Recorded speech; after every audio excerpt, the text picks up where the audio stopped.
about what you want. It's about what you're willing to give up to get it. How hard would we work if nobody knew we were working? I challenge you to challenge you.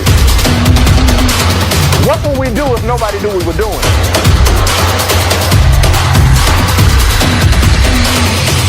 Can you become it?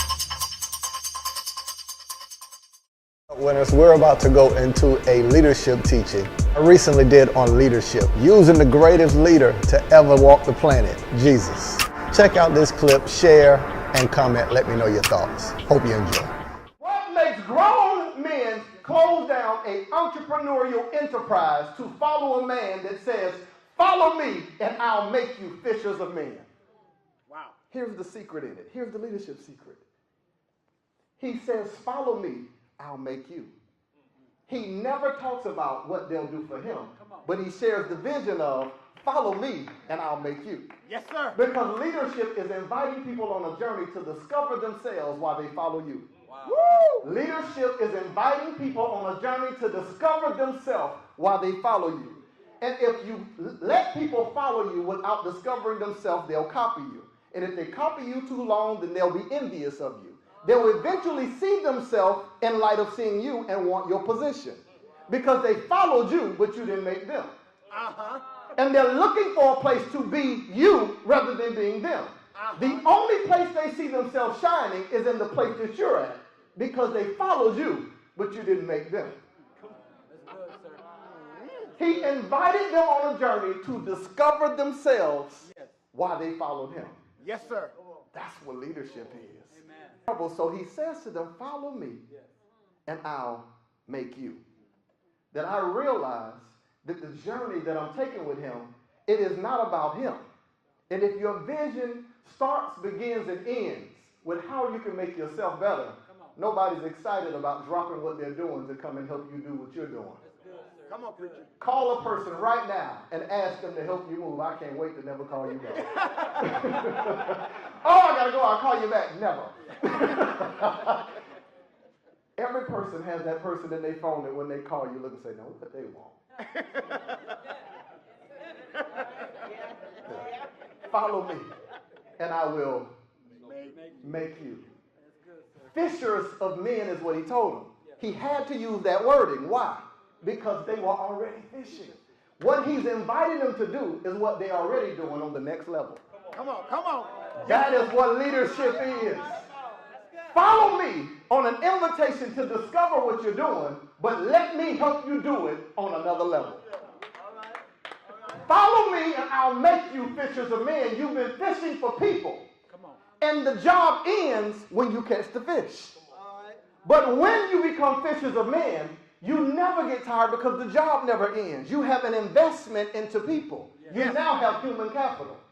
That the work you do will always outlive you if you invest in people instead of things. Follow me and I will make you fishers of men. Do what you're doing, but do it on the next level. Let's try out your leadership.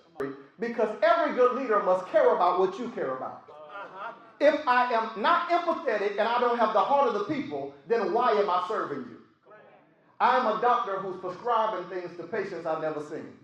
Wow. I am writing a prescription to patients that I don't know. I'm giving aspirin to people who need surgery, and I'm giving surgery to people who need aspirin. He had compassion on them. It's showing that you must feel what the people feel. Never lose the disconnection between the pulpit and the pews. Remember what it's like to sit there. He had compassion on them, but look at the disciples. They're failing. They said, Master, send them away. They fell in this leadership class miserably. Master, send them away. He looked at them and said, you feed them. Oh, man, it's the first time he's forcing them to utilize leadership, to discover in themselves that you have the ability to feed people that you thought were following me. Y'all got to catch it. You feed them. He says you feed them, and look at what the disciples said. We only have 2 fish and 5 loaves. The inability to assess what I have. To discard what you have, knowing that everybody's got a gift. But the way that they view their gift is that it's not enough. So the first principle, if you're writing notes, write down supply and demand. Here's the first principle he teaches them about leadership, supply and demand. It's a business term, supply and demand. The demand of the people is that you feed us. The disciples are looking at their gift, what they have, as not enough. They have the supply, but they do not recognize the supply as enough. He then shows them supply and demand, that if the people demand it, I guarantee you, you won't recognize you have the supply until you start giving it away. Come on, come on. Yes, sir. You don't know what you have until you start giving it away. How can a woman who woke up at 8 o'clock, got to be to work at 8:15, have a baby, and get up at 6 a.m.?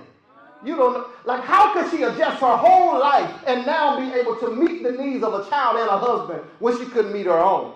Because you don't know what you have until you give it away. How is it possible that and there was some number in your mind that you said, if I ever make this much, you make this much now, and it still seems like it. Because I promise you, you don't know how much you have until you give it away. Yes, sir. There's something about giving things away that in the process of giving it away, watch what happens with the math. Everybody knows how much did they have? They had 2 what? 2 fish. And how many loaves? 5 loaves. They take the 2 fish, they take the 5 loaves, supply and demand. The next principle he teaches them is structure and systems. Yes. Well, I'll say structure and strategy. Let's do it that way. Structure and strategy. He looks out at their supply and demand. They have discarded what they had. Like, God, if nothing else happens in the life of people, let them recognize what they have. The fact that I have anything at all, some gift, something. I was coaching a group of people last night, and I asked them a question. I said, if there was no such thing as a job, it don't exist. No such thing as going back to school. What do you have that you can use to sustain your life or grow your life? I ask you the same question. If there was no such thing as a job, no such thing as I'll go back to school, what is the gift that you have to sustain or grow your life? You are just like the disciples, because right now somebody's thinking, I ain't got nothing. Or all I have is 2 fish and 5 loaves, but everybody has something. Yes, He sir. gives seed to. God is such a dope creator that he decided, you're not going to work me half to death. He created one time and then everything has a seed. So he never has to work again. So if you are ever without, all you have to do is look inside of yourself, your inner inventory that he packed you with in eternity, to decide what can I give away to get what I need. Come on, come on. All right, so the next leadership principle he teaches them is systems and strategy. All right, system, structure, strategy. He says, sit the people down in groups of 50s and 100s. Now, this is a problem for hungry people, because I don't believe it couldn't have been no black folk. Because right now, there was free food out there, and they say, wait until the mothers eat, so they'll be all right. This can't be black people. Hungry people have listened to you preach for hours. And now we've got to sit people in 50s and 100s. What lesson is he teaching the disciples? That structure always takes the longest. Yes. If I'm going to structure anything in my life, structure takes the longest. But once I structure it, everything else is easy. Yes, sir. Yes, sir. Structure takes the longest. It is out of my supply and demand. The people have a demand. I have the supply, but I cannot give the supply without structure. So now they've got the job of 1, 2, 3, 4, 5, 6, 7, 8, 9, 10, 11, 12, 13, 14, 50. All right, y'all sit over here.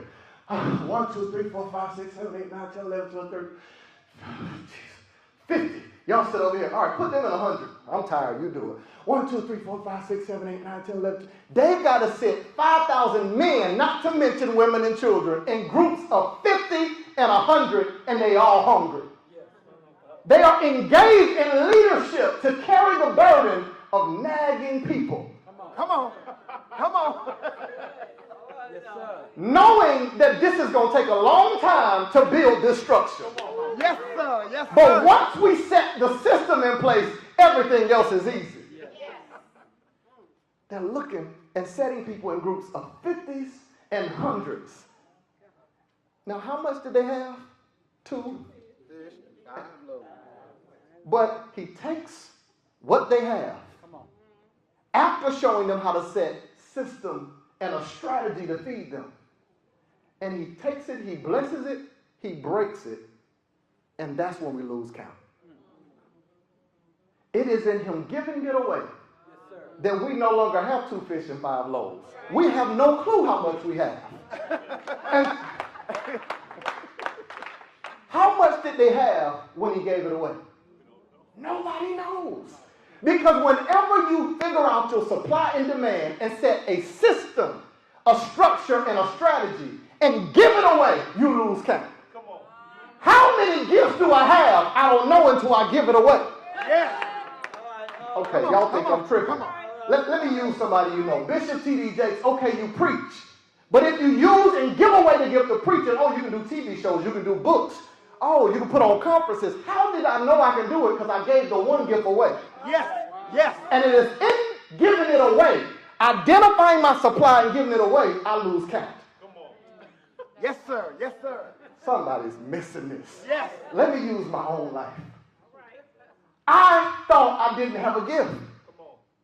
The only reason why I kind of wanted to, I never really wanted to be a pastor, none of that. It was because both of my parents are. I thought it didn't have enough swag in it for me.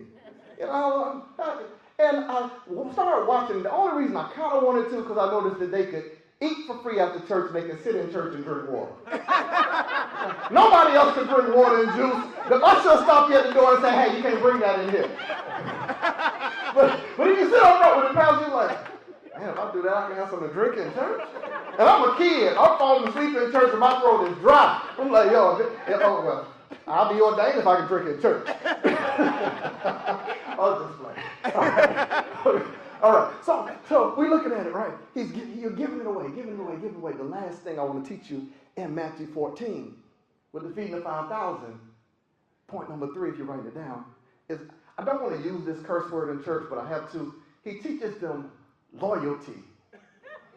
So I'm sorry to use that kind of language. I'm so sorry to use that kind of language. He teaches them loyalty and legacy. Come on. Loyalty and legacy. Come on. Yes. In order for them to do what they're doing, they have got to stay committed to everything he just showed them. Supply and demand, the system, the structure, the strategy. Yes. And the whole time they have to keep an account of everything they gave away. Why? Because anything you give away, they now gather 12 baskets. Why is this important? Because the sign of good leadership is if whatever your teacher teach you is all you know, you did not make good on his leadership. Come on. Wow. If whatever I gave you, you give me back, you did a terrible job with it. If you gave me 2 fish and 5 loaves, I got to give you 12 back. Because legacy and loyalty says, I'm committed to you because you believed in me when I didn't even know what I had. And legacy says, I've got to give back to you, to the next generation, more than what it gave to me. Yes. Why do I say legacy? Now, Matthew doesn't do a good job of this. And this story of the feeding of 5,000 is the only story that's in all 4 Gospels. Matthew, Mark, Luke, and John. Now, John does a better job in John chapter 6 of telling me that there was a little boy. Matthew leaves the little boy out just like the older generations tends to look over millennials. Come on, come on, come on. Come on. You know, the way how years ago when the internet came out, many people thought the internet was the devil. Yeah. But it was the only way that some of you will go out to all the world because you don't have no passport. Come on. So the internet kind of helped you fulfill the call that you said you would do. All right. So, all right, enough of that. So John 6 tells me that the 2 fish and 5 loaves was a little boy's lunch. So if the little boy partners with the older generation, now we're seeing tiers of leadership. Yes. Because if the millennials who have the supply but do not recognize it, just like my coach, is able to recognize what you have can feed everybody out here. Yes. The little boy has the supply. The people have the demand. The disciples have the ability to administer and to distribute, and Jesus has the oversight to say, if I can pull the generations together, I can feed everybody. Come on. Yes, sir. Yes, sir. If I can get the little boy to give away what he has, if I can get the older generation to work with the younger generation, Set it in a system and a structure with a strategy to feed the people. I could feed 5,000 and give you back 12, which is governmental order and alignment. You following what I'm saying? Yes, sir. Always have to leave a legacy. Give me somebody that's not saved, I'll give you back one that's saved. Leave a legacy. Give me a person that doesn't believe in themselves, I'll give you somebody that's so confident you got to say, can you dial it back a little bit? Whatever your teacher gives you, whatever your leader gives you, it is poor leadership to give. Do y'all remember the story of the talents? Jesus sent the man to hell.